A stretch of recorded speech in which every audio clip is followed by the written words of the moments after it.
Hey everybody, good to see you today. We need to talk about electrical power.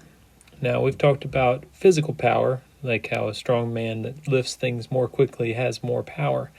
But really, we see power much more often because we hear about watts. That's things like light bulbs or 100-watt light bulbs, for instance.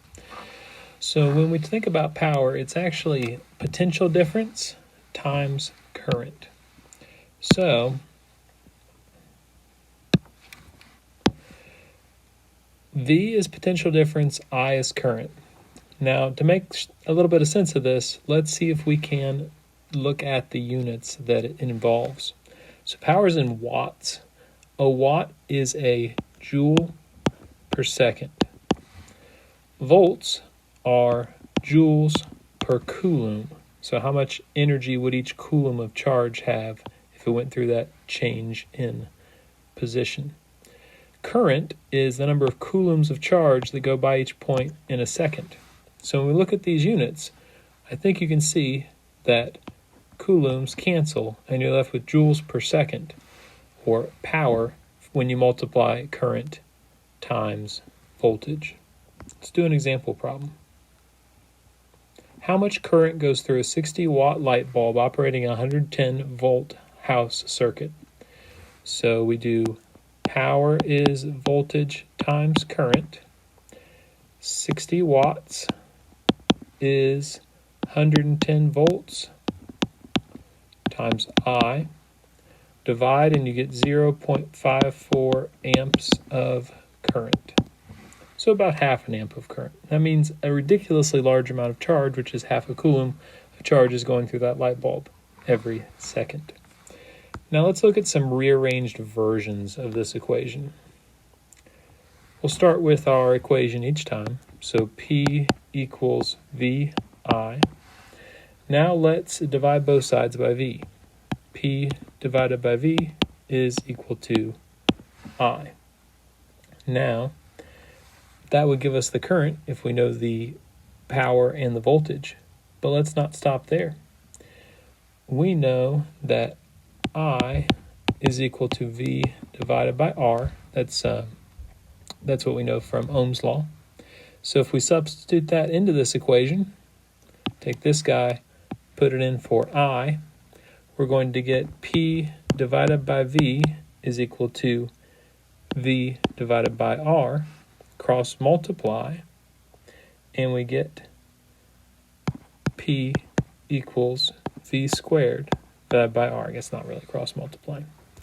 So P equals V squared divided by R. That is a very useful equation because all we need to know is the potential difference across something and its resistance, and we can figure out the power of it.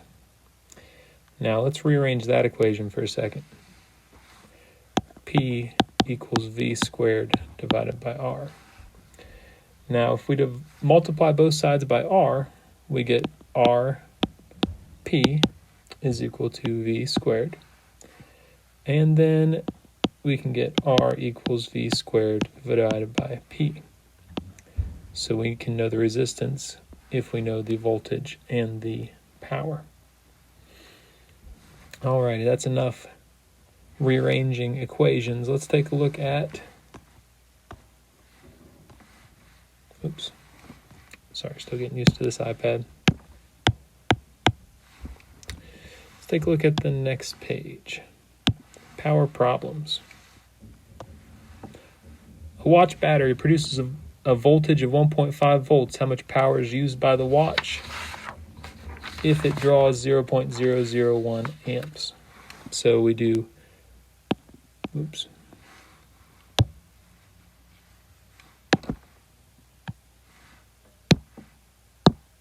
Okay, we do power equals voltage times current.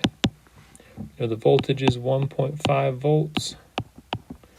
The current is 0.001 amps, which is why my watch can last so long. Your watch, because you probably have an iWatch, doesn't last nearly as long because it pulls more power. 0.0015 watts is the power of that watch. We'll do one more here. Let's skip down to 22.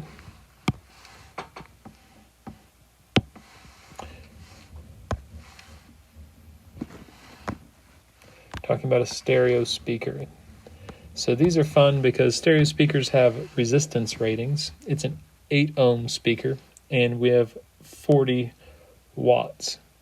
So the fuse is going to be installed in the speaker. How much current does a fuse need to handle if it's to blow at 40 watts? Let's calculate that.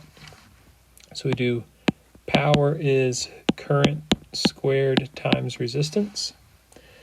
So 40 watts is current squared times 8 ohms. Divide by 8, it would be 2 point, and then take a square root. It'd be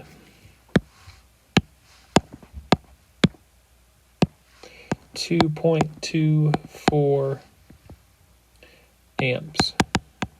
So really that is a 2.24 amp fuse. That would make that speaker blow. So have lots of equations here. The big thing is you have to figure out which equation to use, write it with units, and solve it. Please contact me when you have questions. Thank you.